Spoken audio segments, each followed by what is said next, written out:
Hi Aaron, so I got to do this video really quick here. I have to head out. So I want to give you some real quick feedback on this. Overall, not too bad. There are some issues with it though. One, you have some really great girders here. They actually are nice. They're nice and quadded out. And remember, in games, you quad things out and triangulate as optimization is needed. Your girders are looking fantastic. There are some edges in the middle that don't really need to be there, so you want to remove those because they don't help the silhouette. So the rule is, if the edges are there and they don't help the silhouette, you want to get rid of them or weld them in such a way so that they are not adding more poly counts to the system. Make sure you go back and make some more details to your steps. Overall, this makes a lot of logical sense. The way you set it up looks really cool. There are some issues like up here. These guys right here are have 5 and 6 sides. One way you can fix that, if we go to edit mode, we should be able to go to faces mode, and in here you can edit triangulate. What that does, it allows you to triangulate the whole piece if you need to. So if I turn that on, you'll see it becomes triangulated, and you can see exactly, and you can divide this up the way it should be divided.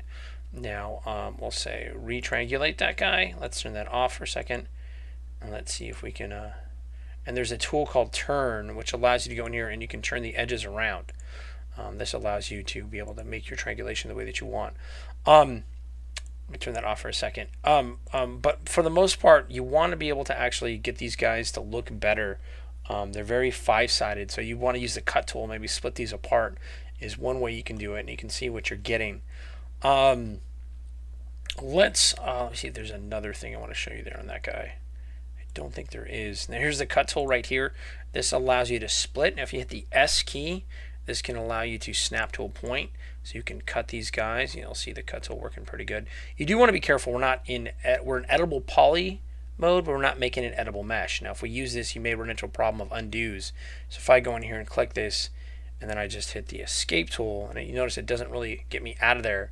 You want to turn the cut tool off, and hopefully it obeys you and doesn't keep going. You'll notice it's still on our screen. So things get a little weird if you don't make it a convertible editable mesh. You go to convert, and then you want to convert that to an editable mesh as much as possible.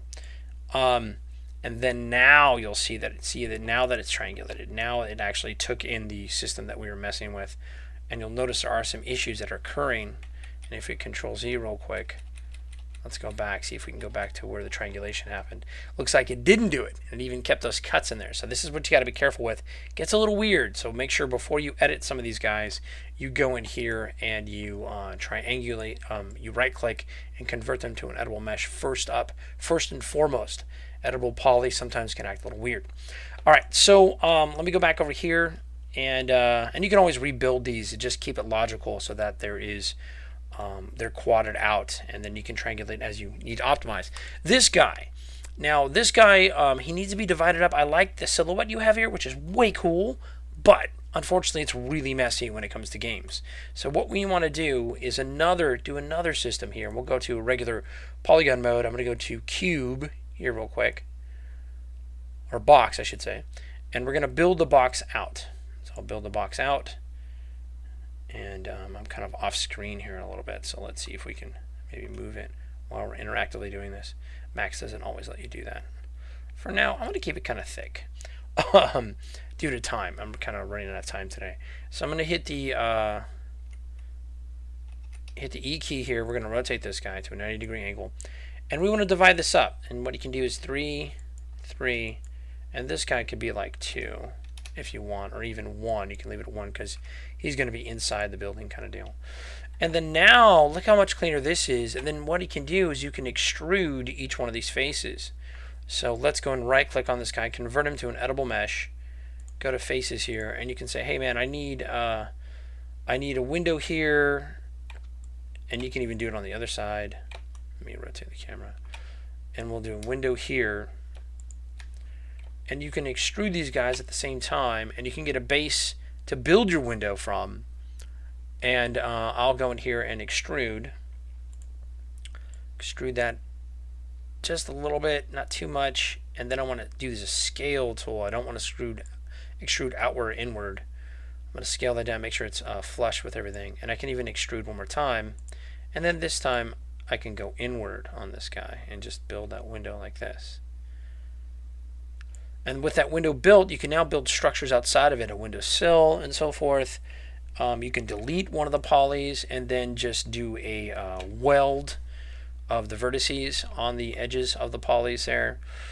And this will give you more of a realistic feel as well as control. And the nice thing about, excuse me, doing it this way is if I go in here and select a vertex and hit the W key, I can actually add damage to my wall if I wanted to. But you can be in control of all the pieces. You know that it's quadded out. If you need to optimize, maybe down here, this doesn't really help the silhouette at all. It's just an extra bunch of vertices here. Now I can't get my, there he goes. Now it rotates. So I'm going to grab this vertex here, control this vertex. So you would collapse these guys. And you would collapse them. The reason why you would collapse them is so that you don't waste any polys. So now you have a collapse there, and because it didn't help the silhouette, maybe you don't need windows down there, and that can give you a better idea how to optimize. So if it doesn't help the silhouette, you want to weld it, and hopefully this feedback helps you out. This is not a bad layout at all.